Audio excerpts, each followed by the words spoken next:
In this episode of Smart Humans, we talk with Kelly Rodriques, the CEO of Forge Global. From his perspective, at Forge, with 2 million investors and over $1 billion of transaction volume a year, they are able to understand what is happening in the private markets. They are working to democratize access to those markets by continuing to come out with more information, more data, and great products. We talk about the private market rumors, which companies are expected to go public, and what that means for you. And finally, he gives us his take on which AI company to invest into while it's still private.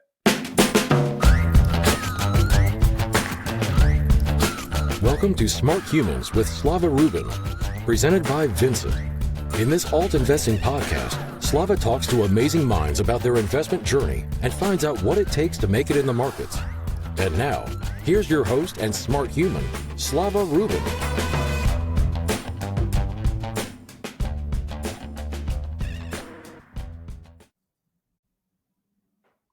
Hello, and welcome to another episode of Smart Humans. Super excited for today's guests. Many of you talk about trying to get into these amazing companies before they go public, and we have one of the leaders of the space. Welcome, Kelly Rodriques, CEO of Forge Global. Thank you for joining. Thank you, Slava. It's great to be here. Super excited for this. I'm a big fan of pre-IPO companies, so great to be able to talk to one of the leaders. Let's just get started from the beginning. How did you even get involved with Forge, or more importantly, how did you even get into alts? Yeah, well, like a lot of people that are probably listening, I started out as a founder myself and took my first company through the public listing process back in the early 2000s. And after doing a couple of those, I joined a large venture capital firm and started to see what was going on in terms of venture investing and private market investing. I also recognized and experienced the liquidity issue myself, being in a company for 8 or 9 years. And so at one point, I became the CEO of an alternative asset custodian. I actually left the venture firm and became the CEO of a company that held alternative assets as a service. And that's part of the Forge model today. It was while I was there that I figured out, wow, the market needs infrastructure for it to trade, for people to have access to this investment class and all the problems that we're trying to solve now. That was about in 2015. Nice. So can you just tell us a little more of that background? So you took a company public, you're saying? Yeah, in 2000, I was on my roadshow actually when the market collapsed. We saw a similar sort of closing of the IPO window during the end of the dot-com era. I'm dating myself a little bit, but in that time, I was on my roadshow actually, and one of my largest public strategic investors bought my company out of registration, which is a somewhat unusual thing to happen. But I was in the process of doing the listing on NASDAQ, and we got acquired. So that was sort of 20 years ago. And flash forward, I've run 3 or 4 private companies since then, including my 4-year stint as a venture capital guy. Very interesting. If you can recall, do you remember what like the market cap or the high level expectation of what the valuation was going to be for your 2000 IPO? Yes, we were about $500 million valuation company according to our listing price. And similar to what you saw in 2021, there was a collapse of valuations. Now, back in those days, a lot of companies did not have material revenue streams. They were going public at pretty big prices with very little revenue. We had close to 100 million of revenue. So it was considered a more, I guess, legitimate or sound IPO. But the entire market just collapsed, and price discovery, or I should say valuations, dropped precipitously, and so we were sold and acquired by a public company. But you saw a similar thing happen in 2021. We can talk about that later. It's fascinating because a company would really struggle today to go public at a $500 million valuation. Right. So you have like incredible perspective on that. What was that like back in the day? And what was that like back in the day? Well, I'll just say this. The concept of the unicorn didn't exist then.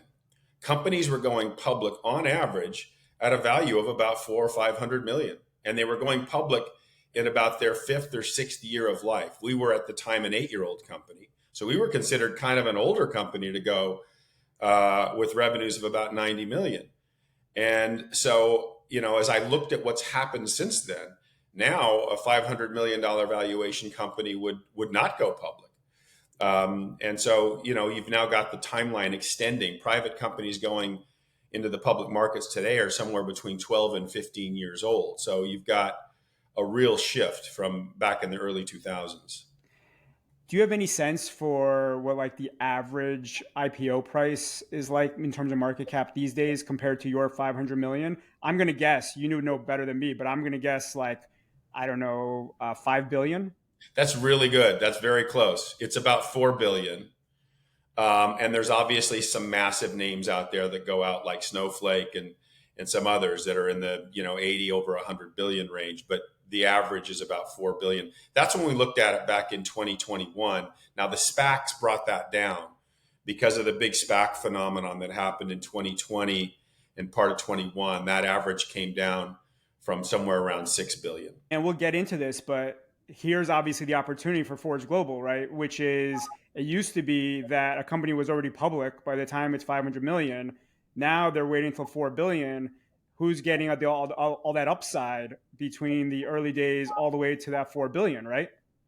You're nailing it. You're totally nailing it. Now, if you think about it, it's no wonder that people want to invest in pre-IPO companies. And not only that, there's somewhere around, 800 or 900 unicorns in the world.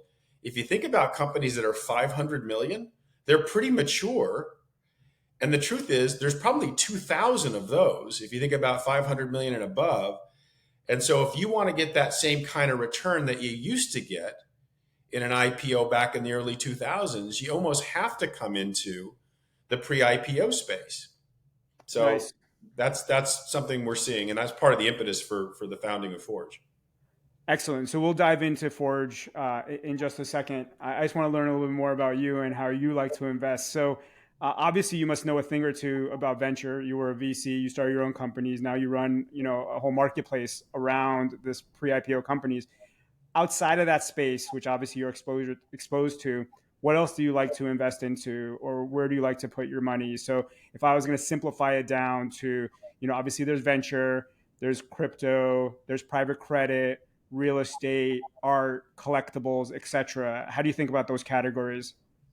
So one of the things that I think about is what sort of asset allocation is right for me. I'm not an expert investor in the public markets. I probably know less about it than most of the people watching this. So I have a couple of advisors that handle all of my public investing and liquid market investing. And one is a little bit higher risk and one is a little bit lower risk. But I am very active. In fact, have been a customer of private market platforms myself before I became the CEO here. So most people today think of an alternative asset allocation in the 25 to 30% as being pretty down the middle of the fairway. I'm probably a 50% allocated into alts.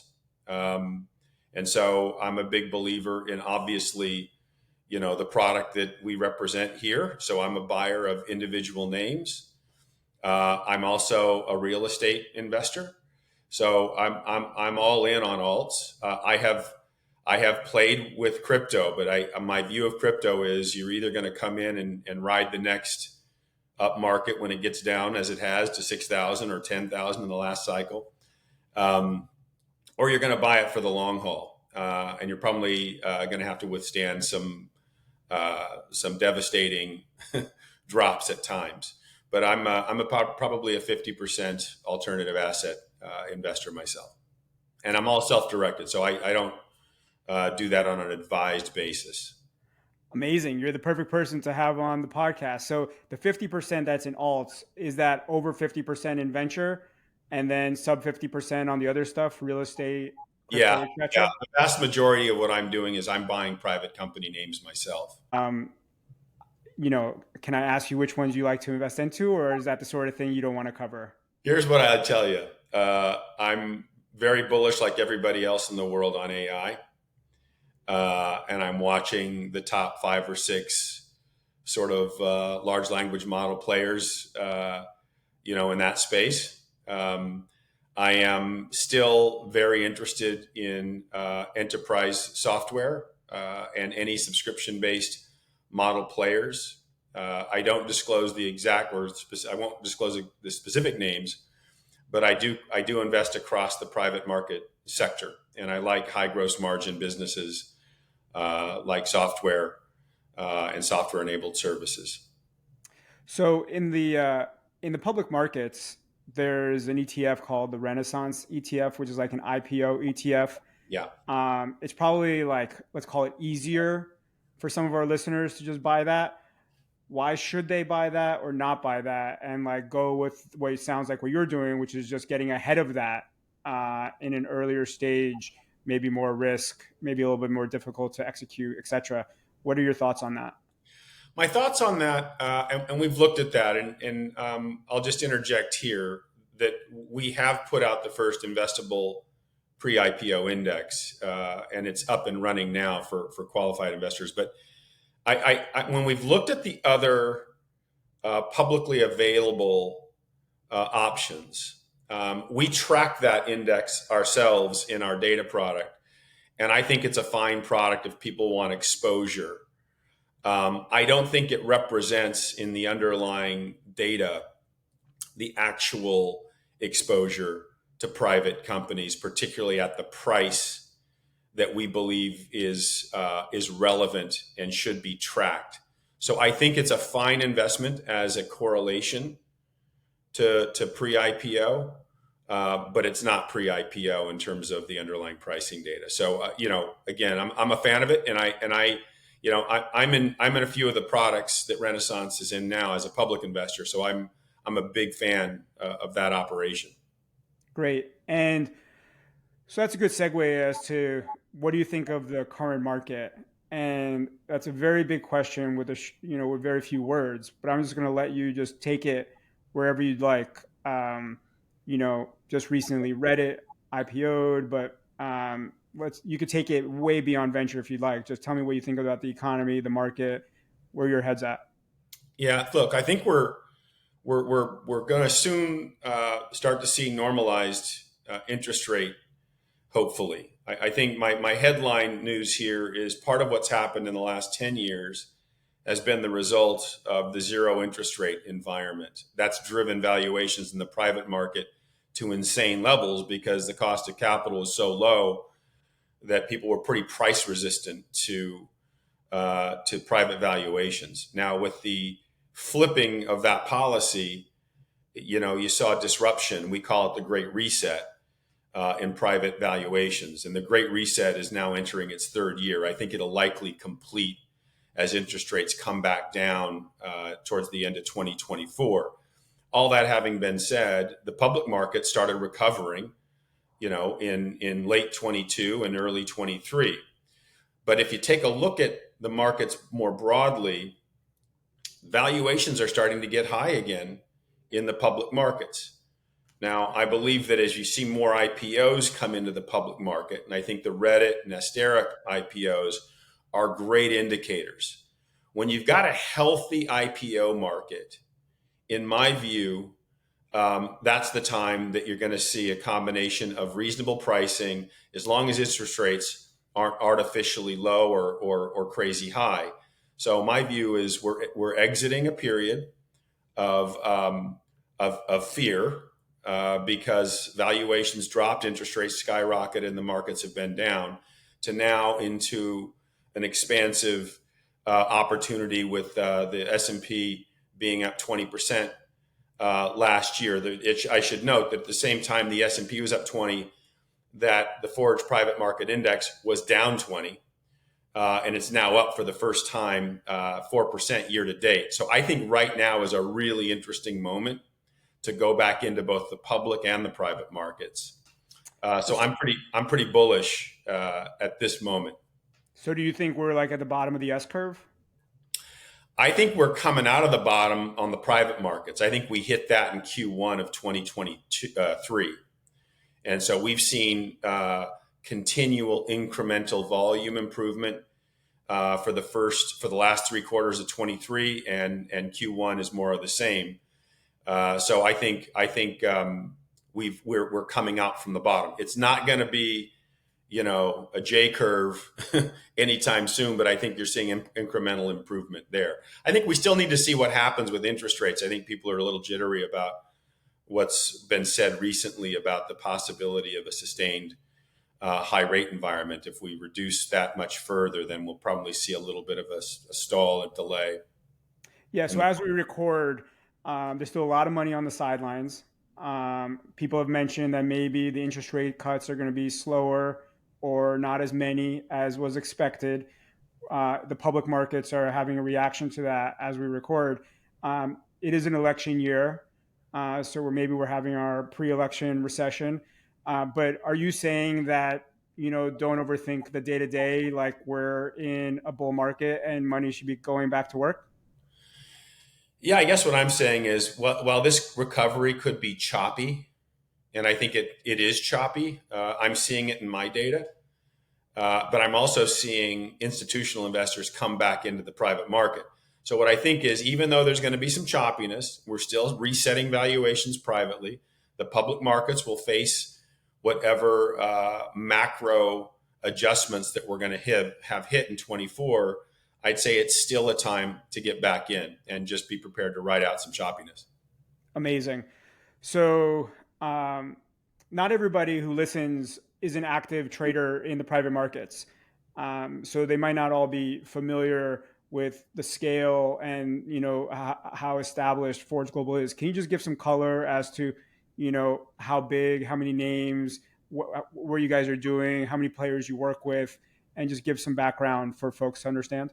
Yeah. So Forge has been public for about 2 years. The business is a combination of really two things. It's a marketplace that's got custody, meaning we actually hold some securities as well. We've got about 2 million investors holding custody assets today. The marketplace during good market times is trades between 1 and 2 billion a year, and during difficult market times, a little under $1 billion. We also have a data business, and that data business is a subscription business which allows people to subscribe and look at price discovery, look at last trade, look at an anonymized trading volume and IOIs.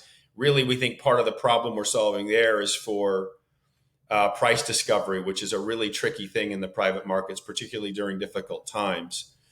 And so we trade. We've probably traded somewhere between 550 and 600 names in the last 12 months. Just under a couple hundred unique names have traded. We've got investors in 89 countries, and so Forge is, we think, the leading and certainly the most at scale player in the game today.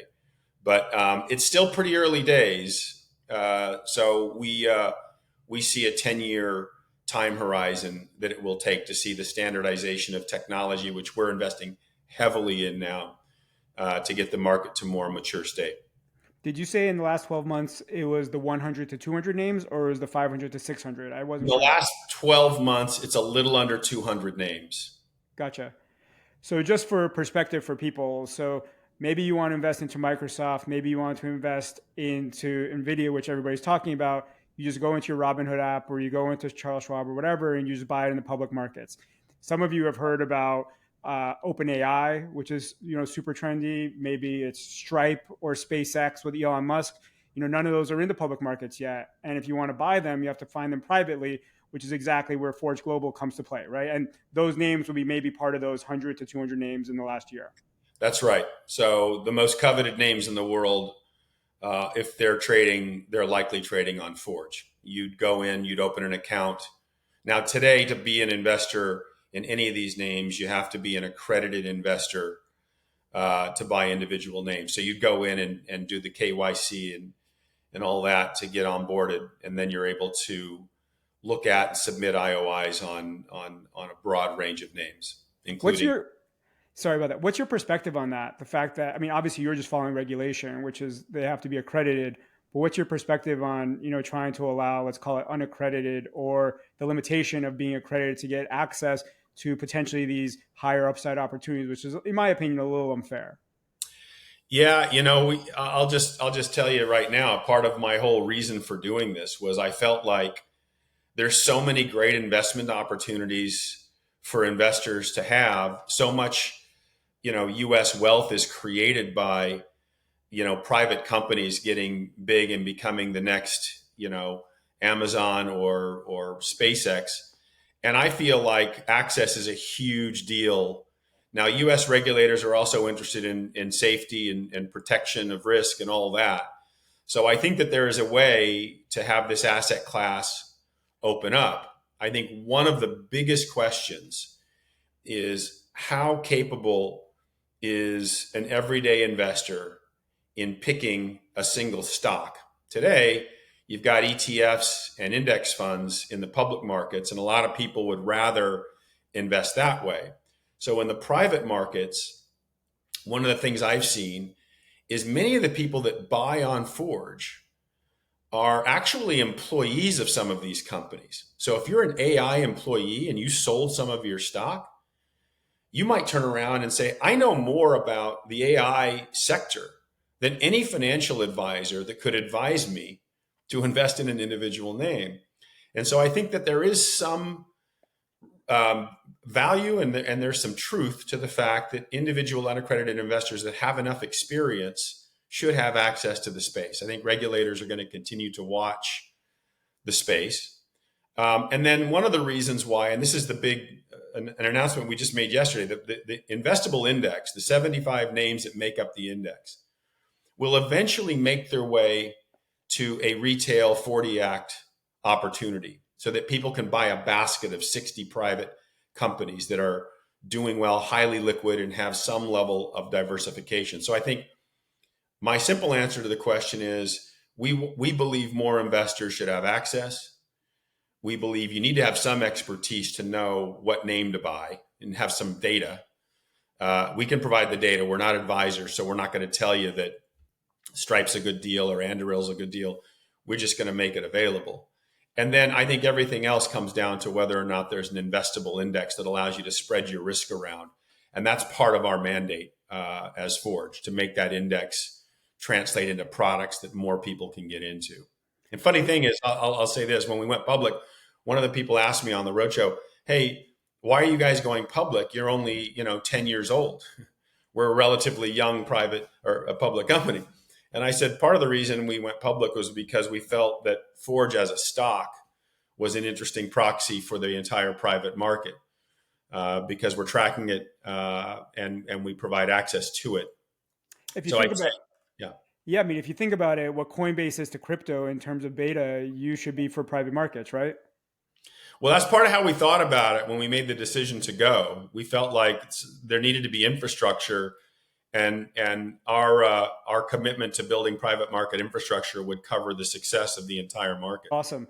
Um, I just want to echo back what you said, just because you said it pretty fast, which is you have this investable index, which is basically like this 60 to 75 companies that you put all together. So it's basically, a mix of the best companies to show how that market is going, kind of like the S&P is, to the public markets.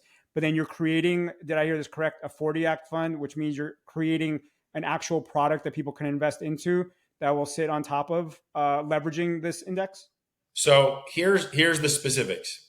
As of yesterday, if you are a qualified investor, you can invest in a fund called the Equity Mega Unicorn Fund, which is powered by the Forge Index.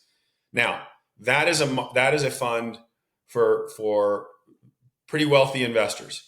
My vision, our view, is that will go down market to an accredited fund and ultimately to a 40 Act. We're not there yet because there's got to be enough inventory to facilitate the level of interest that would be in that fund, because a lot of people would be interested in that. So the market will evolve into it. I'd say in a couple of years, a 40 Act index fund powered by the Forge Private Market Index will be available. I know that the investment partners, Acquidity, that we partnered with, which are former Fidelity guys, are really good and really interested in this. And so over the course of time, the Acquidity fund will start moving down into what will ultimately be a 40 Act fund. And look, the private shares fund is So available today. Yeah. just to translate for some people, so right now, the qualified means that you have to have over $5 million in net worth. So that's what's available today, which is amazing. You're then going to try to bring it down to the accredited folks, which is over $200,000 of, let's call it salaries, or $1 million in net worth, et cetera, et cetera. And then you're going to try to bring it down to retail, which is anybody can invest at it no matter what, as if it's almost like a public stock. 100%. Yes. Amazing. So I love that vision. I love the democratization of access there. So you mentioned, I want to dig into this AI. You mentioned you have been investing personally into, let's call it, you said the top 6 LLMs, et cetera. AI all of a sudden created a lot of excitement into investing in the private markets in the venture world. All of a sudden there's like crazy rounds, and you hear like Amazon investing like 2.75 billion into Anthropic or whatever, like just crazy stuff. So how has AI generically, how has it impacted your business? How has it impacted private markets? What's your take on all of that? How has AI impacted, for simplicity's sake, the world of investing? Well, just like any other trend that came before it, there are sectors that emerge that capture the interest of venture capitalists for a decade. You know, the internet boom of the late 90s, early 2000s fueled investing for 10 years. Now, that was during a period where there wasn't such a thing as a secondary market.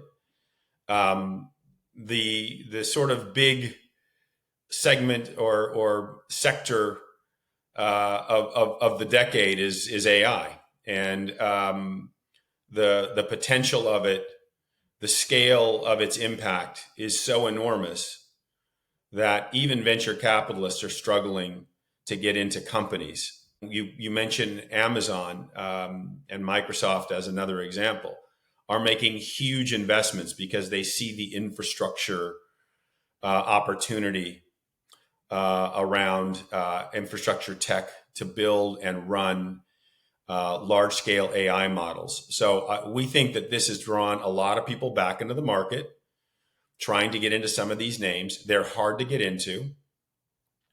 And it's also been a part of the thawing of the market. So if you think about AI being sort of the sector of the moment, and the IPO market starting to open up with Reddit and Astera, a few more being considered and thrown around, I think that will really bring institutions back into the private market. And we're already seeing it now. So I think AI is driving a lot of the enthusiasm, but we're trading a lot more than AI now. And you mentioned that we might be seeing more IPOs soon. You obviously don't have the answer, but you are as knowledgeable as anybody would be about this answer. Do you feel like the floodgates are about to open, or are we still like slowly opening up and we're waiting till 25? Is it going to be one of those things where in 2021 where you couldn't keep track of all the IPOs and the SPACs because there were like so many every day? Or what are you thinking in terms of the horizon for the next, let's call it 6 to between now and the end of 25? Yeah. So I don't think we're going to see a replay of 21 anytime soon. The combination of the SPAC craze and just the number and valuation of IPOs was just unsustainable. We could see it during the year, during end of Q2 of 21. We were going, oh man, this is not going to hold. But I think everyone's watching the performance of Astera and Reddit. There's a lot of companies that wanted to go public in 2022 that didn't. And I'd say if you continue to see broad support for the stock price of those two, you're going to see increased announcements of IPOs for 2024. I think 2024, the back half of it, will start to see an increase of IPOs. I don't believe it's going to be a run for the gates. We're all going to come out. I think you're going to see names that were waiting for market recovery, who are pretty mature businesses that are doing well, have good fundamentals, they're going to start coming. And I think people are watching Q2 to see if the stock prices hold on Reddit and Astera. But my individual view, this is not the view of Forge officially, my personal view is that you're going to see more IPOs in the second half of 24, and 25 will likely be a more healthy, normalized IPO year. So something that people might be thinking about is you just mentioned there's going to be more of these IPOs in the second half of 24. So I, as a listener, have a choice. I can try to go buy that company today through Forge at X price, or I go wait for the IPO and then buy it at the IPO or a couple of days later or whatever at Y price. So how would you respond to that listener thinking about that trade-off and the pros and cons of that? Well, I'd first say that the most highly traded names on Forge are companies that have announced they're going public.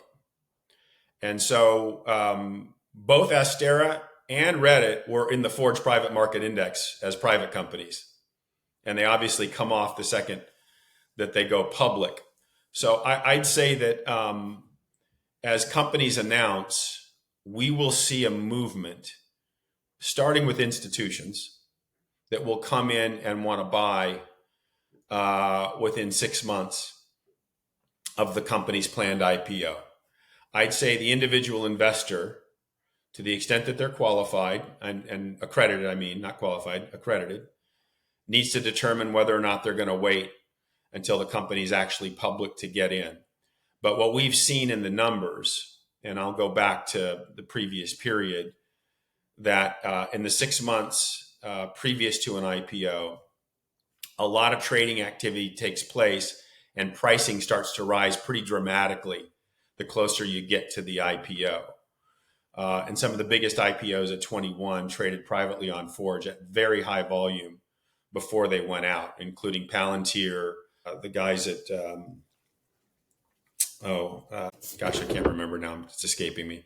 But Palantir is the name that comes to mind. So some of these volumes will go up. So I'd say if people hear about an IPO announcement and then come to buy it, they should expect that pricing will start to rise on that news in the private market. And that's one of the reasons why there's a lot of speculation across some of the companies that are rumored to go, and we'll continue to watch it. But who are those rumors? Since you're the one with the best rumors. Yeah, I don't have that on my briefing. I think what I would say is that, right now, if you look at the investable index, Chime and Epic Games and Scale AI and Anduril and SpaceX are all in the index now, and these are companies with varying prospects. I don't think SpaceX has really ever been a company that's been rumored to go public. I don't think Elon particularly likes the public markets until the business is way at scale. I think if he could have kept Tesla private for another 5 or 7 years, he probably would have done it in that time frame. 2012, that opportunity wasn't there. But we could talk about that further maybe on the next one. Nice. So last thought for the average investors. So how would you advise them to be thinking about working with your company and your product? They obviously have to think about where they're allocating their money, what they're doing. This is not investment advice, but rarely do they have the CEO of the company, getting to talk to them. So how would you tell them to think about, potentially getting exposure and how to navigate it? Well, the first thing you got to do is you've got to sign up and get alerts and put yourself on a list to be notified of what companies are trading. Because what's happening at Forge is that every month there's a new set of companies that do their first trades. And some of these are in pretty exciting sectors. And so whenever a new company comes on or there's news, or in some cases, there are company sponsored offerings. So we do this for companies who are actually promoting either secondary trading or some form of access to their stock. Then by signing up to get notifications, you're going to have that access. Then it's up to you to figure out whether you like that name and whether you want to do more work. But if you don't know, and you're sitting around. And there's a lot of word of mouth in the space. And so people will say, hey, I just bought, XYZ company on Forge, you should check it out. And so there's a lot of that going on because we have a pretty expansive list of people that have signed up and are looking. So you need to get onboarded. Amazing. Thank you for all that color. So switching gears, we all want to be as informed and as smart as you are about the space. So can you give a little bit of color or examples of what you like to listen to, what you like to watch, what you like to read to be informed? Okay, let me start with the easy one. I may be late to the game, but I'm a big Shogun fan. It's not helping me with my alternative investing, but it is pretty compelling. I guess reading. We have an enormous data gathering machine here. We scrape everything about every private company. And so we have something called the Forge Private Market Index. And I swear this is not a promotion, but this is something that comes out every month.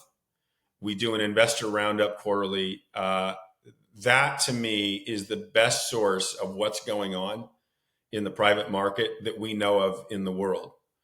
And so that is what I look at if I'm really trying to figure out what's trading, what bid-ask spreads, what I should be paying for something. Like I get fired up about a company the same way anybody else that reads the news does. And then I go back and say, okay, what can I find out about them? What's been published? What does the data say? And is it buyable? And if so, at what price?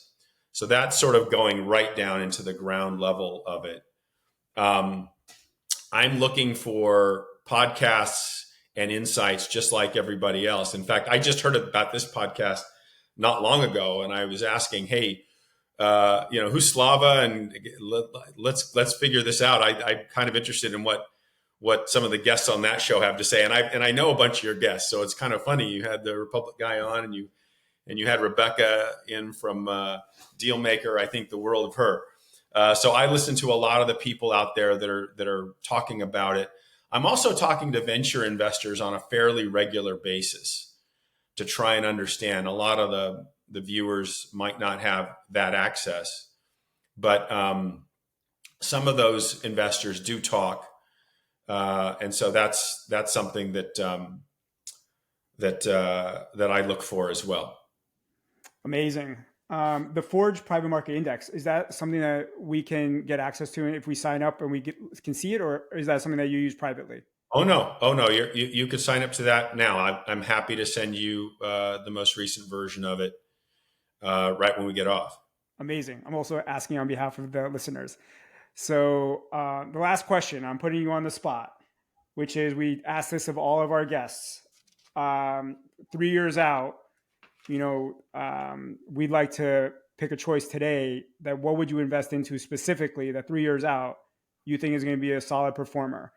So, you can give us one or two, but we don't want to hear broad stroke ideas. We'd like to hear specifics so we can objectively, review it and see how it did. So what would you invest into today that 3 years out you feel strongly about? Okay, if I had to pick one name, and I'll pick one name. If I had to pick one name that I'm personally interested in 3 years out, it's probably Anthropic. Nice. So obviously that fits inside of your 6 AI LLM companies. You didn't choose some of the others. Can you give us some of your thought process there as to a couple things? One, not why AI, that seems quite obvious, but why this AI company versus the other AI companies, and why at quote unquote today's price, which you obviously have some visibility on, and anybody can check in on that versus, is that high or low?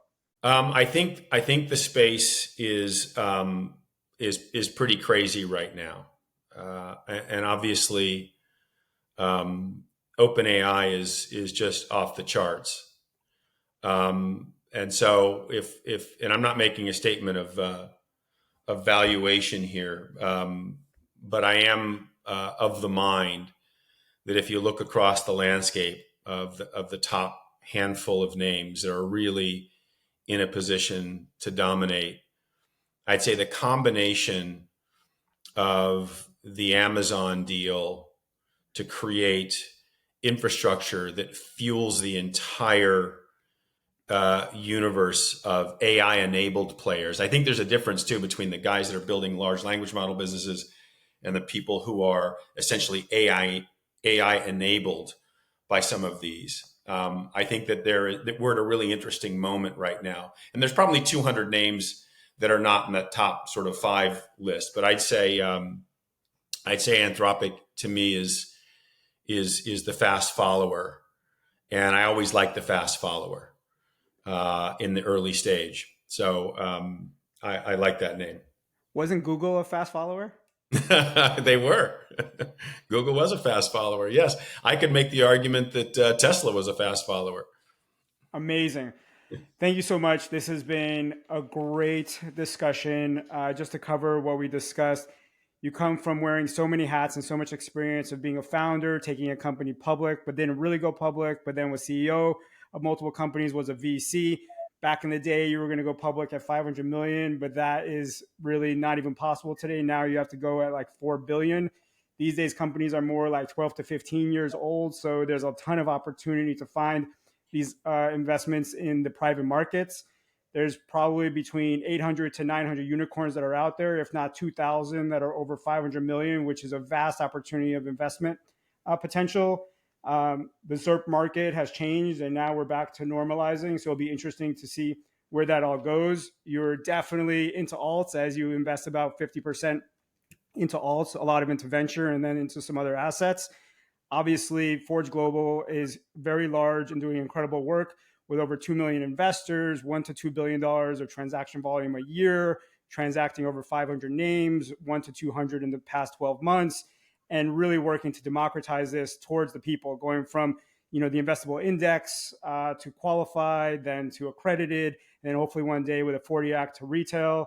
You predict that in the back half of 24, we're going to see more IPOs, which is already starting to crack open with Reddit and others. You're hearing the rumors about Chime, SpaceX, Anduril, Epic Games, Scale AI. So there is that time that seems that before they actually go IPO, that you should try to get in that 6 to 12 months as it's starting to ramp up. So you like Shogun, which we haven't heard yet, which is awesome. And we all need to read or take a look at the Forge Private Market Index.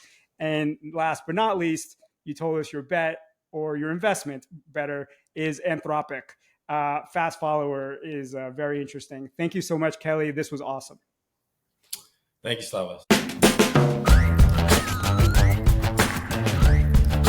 Welcome to Smart Humans with Slava Rubin, presented by Vincent. In this alt investing podcast, Slava talks to amazing minds about their investment journey and finds out what it takes to make it in the markets. And now, here's your host and smart human, Slava Rubin.